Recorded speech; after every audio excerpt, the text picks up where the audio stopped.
بسم اللہ الرحمن الرحیم۔ حضرت عبداللہ بن عمر رضی اللہ تعالیٰ عنہ سے روایت ہے، رسول اللہ صلی اللہ علیہ وسلم نے فرمایا، اللہ تعالیٰ پاکیزگی کے بغیر نماز قبول نہیں فرماتا اور خیانت کے مال میں سے صدقہ قبول نہیں فرماتا۔ سنن ابن ماجہ حدیث نمبر 272۔ حضرت اسامہ بن عمیر حضلی رضی اللہ تعالیٰ عنہ سے روایت ہے کہ اللہ کے رسول صلی اللہ علیہ وسلم نے فرمایا، اللہ تعالیٰ پاکیزگی کے بغیر نماز قبول نہیں فرماتا اور خیانت کے مال میں سے دیا ہوا صدقہ قبول نہیں فرماتا۔ امام ابن ماجہ نے ایک تیسری سند یعنی ابو بکر بن ابی شیبہ کی سند سے مذکور حدیث کی مثال بیان کی۔ سنن ابن ماجہ حدیث نمبر 271۔ حضرت عقیل بن ابو طالب رضی اللہ تعالیٰ عنہ سے روایت ہے، رسول اللہ صلی اللہ علیہ وسلم نے فرمایا، وضو کے لیے ایک مد پانی اور غسل کے لیے ایک صاف پانی کافی ہے۔ ایک آدمی نے کہا، ہمارے لیے تو کافی نہیں ہوتا۔ حضرت عقیل رضی اللہ تعالیٰ عنہ نے فرمایا، ان کو تو کافی ہوتا تھا جو تجھ سے افضل تھے اور ان کے بال بھی تجھ سے زیادہ تھے، یعنی نبی صلی اللہ علیہ وسلم۔ حدیث نمبر سنن ابن ماجہ 270۔ حضرت عائشہ رضی اللہ تعالیٰ عنہا سے روایت ہے، انہوں نے فرمایا، اللہ کے رسول صلی اللہ علیہ وسلم کو وضو میں یہ بات پسند تھی کہ جب وضو کریں تو دائیں طرف سے شروع کریں اور جب کنگھی کریں تو دائیں طرف سے کنگھی کرنا شروع کریں اور جب جوتا پہنے تو پہلے دائیں جوتا پہنے۔ سنن ابن ماجہ حدیث نمبر 401۔ حضرت ابو ہریرہ رضی اللہ تعالیٰ عنہ سے روایت ہے کہ رسول اللہ صلی اللہ علیہ وسلم نے فرمایا، اس شخص کی نماز نہیں جس کا وضو نہیں اور اس کا وضو نہیں جس نے وضو کرتے وقت اللہ کا نام نہ لیا۔ سنن ابن ماجہ حدیث نمبر 399۔ حضرت سعید بن زید رضی اللہ تعالیٰ عنہ سے روایت ہے، رسول اللہ صلی اللہ علیہ وسلم نے فرمایا، اس شخص کی نماز نہیں جس کا وضو نہیں اور اس کا وضو نہیں جس نے اس میں اللہ کا نام نہ لیا۔ حدیث نمبر سنن ابن ماجہ 398۔ حضرت عباس بن ساریہ رضی اللہ تعالیٰ عنہ سے روایت ہے، انہوں نے فرمایا، میں رسول اللہ صلی اللہ علیہ وسلم کی خدمت میں حاضر تھا کہ ایک اعرابی نے عرض کیا، مجھے میرا اونٹ عطا فرما دیجیے۔ نبی صلی اللہ علیہ وسلم نے اسے بڑی عمر کا اونٹ عطا فرمایا تو اس نے کہا، اللہ کے رسول، اس کی عمر تو میرے اونٹ سے زیادہ ہے اور یہ زیادہ قیمتی ہے۔ رسول اللہ صلی اللہ علیہ وسلم نے فرمایا، بہترین لوگ وہ ہوتے ہیں جو اچھے طریقے سے قرض ادا کریں۔ سنن ابن ماجہ حدیث 2286۔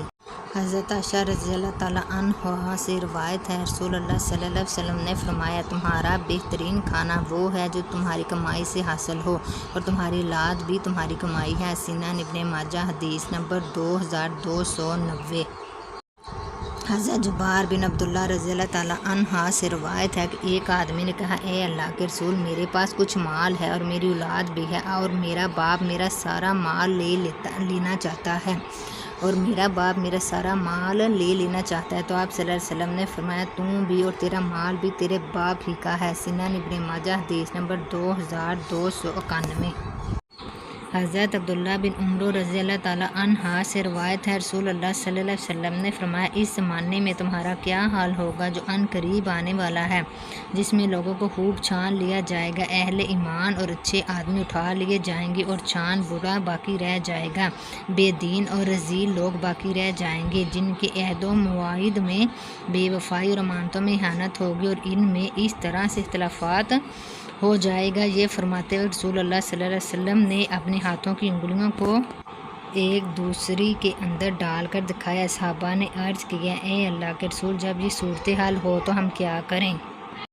آپ صلی اللہ علیہ وسلم نے فرمایا، جو بات تمہیں قرآن و سنت کی روشنی میں صحیح معلوم ہو اسے اختیار کرو اور جو بات قرآن و سنت کی روشنی میں غلط معلوم ہو اسے چھوڑ دو اور اپنے خاص افراد، اہل خانہ، اقارب، مخلص دوست وغیرہ پر توجہ دو اور عام لوگوں کے معاملات سے ایک طرف ہو جاؤ۔ سنن ابن ماجہ حدیث نمبر 3957۔ حضرت ابو ذر رضی اللہ تعالیٰ عنہ سے روایت ہے، رسول اللہ صلی اللہ علیہ وسلم نے فرمایا، ابو ذر، اس وقت تو کیا کرے گا جب لوگوں میں موت کثرت سے واقع ہوگی، حتیٰ کہ ایک گھر یعنی قبر کی قیمت ایک غلام کے برابر ہوگی۔ میں نے کہا، میں وہی کچھ کروں گا جو کچھ میرے لیے اللہ اور اس کا رسول پسند فرمائے، یا میں نے کہا، اللہ اور اس کا رسول بہتر جانتے ہو کہ مجھے ان حالات میں کیا کرنا چاہیے۔ آپ صلی اللہ علیہ وسلم نے فرمایا، صبر کرنا۔ پھر آپ صلی اللہ علیہ وسلم نے فرمایا، تم کیا کرے گا جب لوگوں کو بھوک کا سامنا ہوگا، حتیٰ کہ تم مسجد میں آئے گا تو تجھ سے اپنے بستر تک واپس نہیں پہنچا جائے گا اور تو اپنے بستر سے اٹھ کر اپنی نماز کی جگہ تک نہیں جا سکے گا۔ میں نے کہا، اللہ اور اس کے رسول بہتر جانتے ہیں۔ جو کچھ اللہ اور اس کا رسول میرے لیے پسند فرمائے۔ آپ صلی اللہ علیہ وسلم نے فرمایا عفت اختیار کرنا۔ پھر فرمایا تو کیا کرے گا جب لوگوں میں قتل و غارت عام ہوگی حتیٰ کہ جرات الزید کا مقام خون میں ڈوب جائے گا۔ میں نے کہا جو کچھ اللہ اور اس کا رسول میرے لیے پسند فرمایا۔ آپ صلی اللہ علیہ وسلم نے فرمایا جس قبیلے سے ہے اسی میں جا رہنا۔ میں نے کہا اے اللہ کے رسول کیوں نہ میں تلوار لے کر ان لوگوں کو قتل کروں جو یہ فساد کرے۔ آپ صلی اللہ علیہ وسلم نے فرمایا تب تو لوگوں کے ساتھ جنگ و جدل میں شریک ہوگا، بلکہ اس صورتحال میں تو اپنے گھر میں داخل ہو جانا۔ میں نے کہا اے اللہ کے رسول اگر لوگ میرے گھر میں گھسے تو آپ صلی اللہ علیہ وسلم نے فرمایا اگر تجھے خطرہ ہو کہ تلوار کی چمک تجھ پر غالب آ جائے گی تو اپنی چادر کا کنارہ اپنے چہرے پر ڈال لینا، تب وہ فسادی قاتل اپنا اور تیرا گناہ اٹھا لے جائے گا اور وہ جہنمی ہو جائے گا۔ سنن ابن ماجہ حدیث نمبر 3958۔